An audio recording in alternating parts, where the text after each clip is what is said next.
Hey there, my friend, welcome back. This is Dr. Anthony Balduzzi, founder here at the Fit Father Project, and today's video is very special and a very important topic. It's, is dairy bad for your health? And if you're here watching this video, you've probably heard some rumors and some claims that maybe there's some bad things about dairy, that dairy may promote cancer, dairy may disrupt your digestive system, dairy can lead to insulin resistance and weight gain. So in today's video, we're gonna cover all of that. We're gonna get into some of the science and the research, and I'm also gonna give you our personal stance of what we believe about dairy here at the Fit Father Project, so I know you're going to learn a ton. Get out your pen and paper, take some notes, and let's dive on in.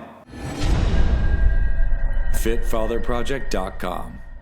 All right, so to start unpacking this topic, let's look at dairy as a whole food category at a high level first. So in dairy, when people are talking about is dairy good or bad for your health, there are two main things we need to look at: the sugars in dairy and the proteins in dairy. We're going to start with the sugars because the proteins are actually where the most interesting bits of this topic are. So the sugars, dairy has special kinds of sugars, and one of those sugars is lactose, which you may have heard of people who are lactose intolerant. That means their body does not have the enzyme in their small intestine to break down that milk sugar, that lactose sugar that's found uniquely in milk.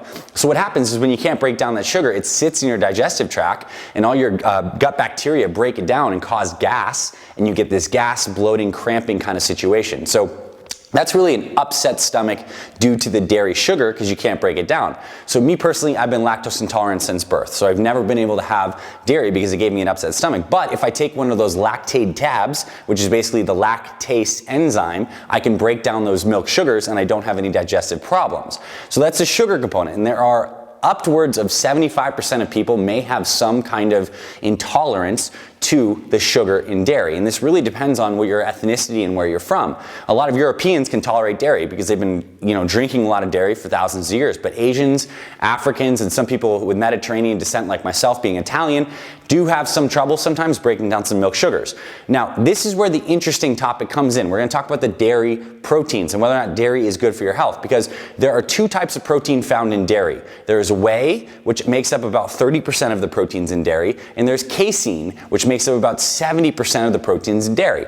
And it turns out that a lot of people do have some kind of food allergy to the casein component, and that not all caseins are created equal.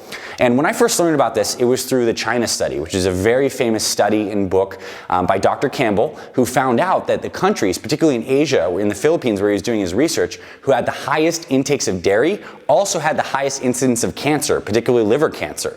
And in his research, they were using casein to kind of study this cancer model, and they found out that as casein intakes go up, cancer rates go up. And it wasn't just the protein itself. It's not like a higher protein diet equals cancer, because when they swapped out the casein protein for plant proteins, they did not produce the same growth in cancer. So what the heck's going on? Well, casein, that's 70% of that protein found in milk. So again, 30% is whey, 70% is casein, is a very unique protein. And what it does, it's very slow digesting in the body. It leads to a lot of protein synthesis. Of all the different proteins out there, casein is one of the best ones at causing protein synthesis, which can lead to muscle gain over time. But certain kinds of caseins are also very allergenic. For the purposes of our discussion today on examining whether or not dairy is good or bad for you, there are two different types of casein that we want to talk about. It's going to be A1 casein and A2 casein.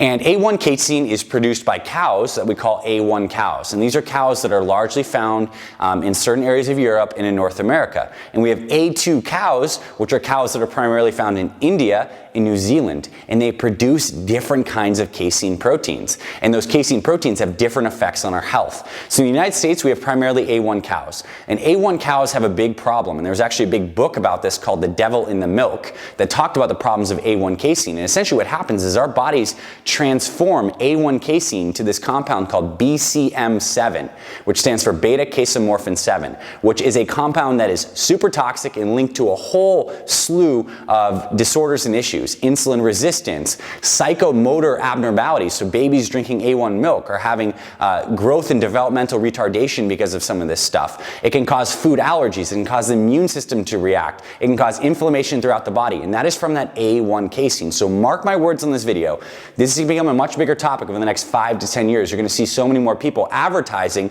our milk is A2 casein milk, because the A2 casein from those A2 cows does not seem to cause the same problems as the A1.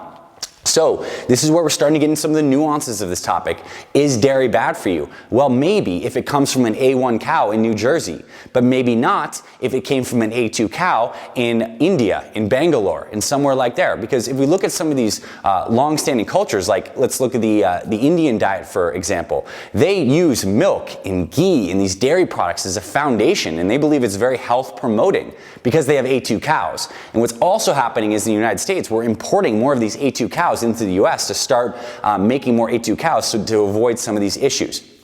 Another important thing on this particular topic is that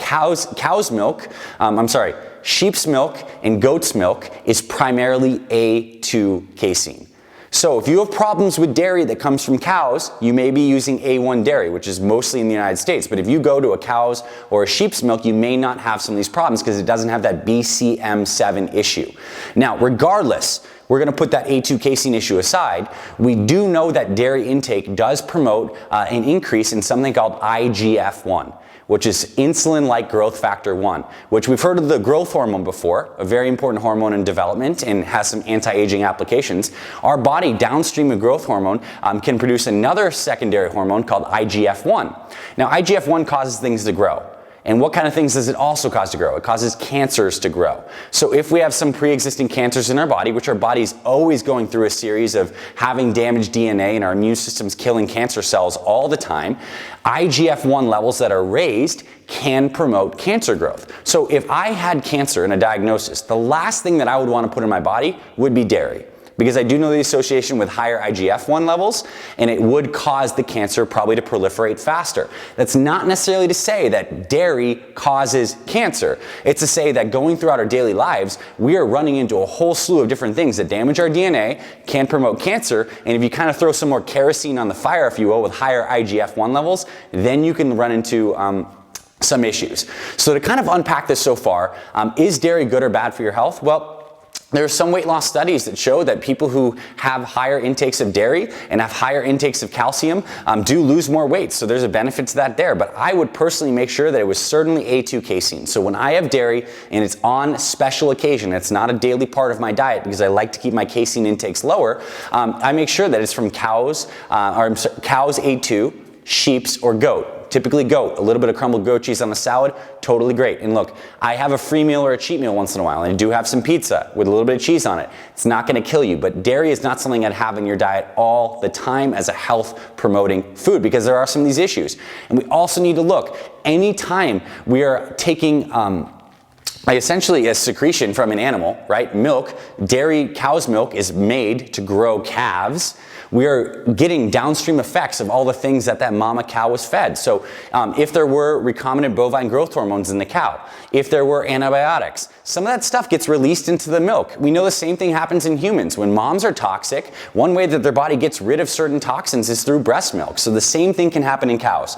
So there's always risk when you're eating higher up on the food chain that you're gonna get more crap that trickles down. By the time that milk comes out, you may have some stuff in there. So my take is, don't keep dairy in your diet all the time. Use it on occasion. Make sure it's A2 casein when you do have it. And now this is really on the casein topic. Whey protein seems to be very well tolerated by the vast majority of people. In fact, it is the most popular protein supplement, period. Whey does not have a lot of the allergic problems of casein for most people. Some of you out there watching this may be sensitive to whey. If you have whey, you don't feel good, don't have whey. It's not rocket science. We all have individual differences in the kinds of foods that our immune system reacts to, but as a blanket category, whey is actually very health promoting, shown to increase metabolism, lower blood pressure, increase glutathione levels, which is one of your body's main antioxidants. There's a lot of good benefits to including whey.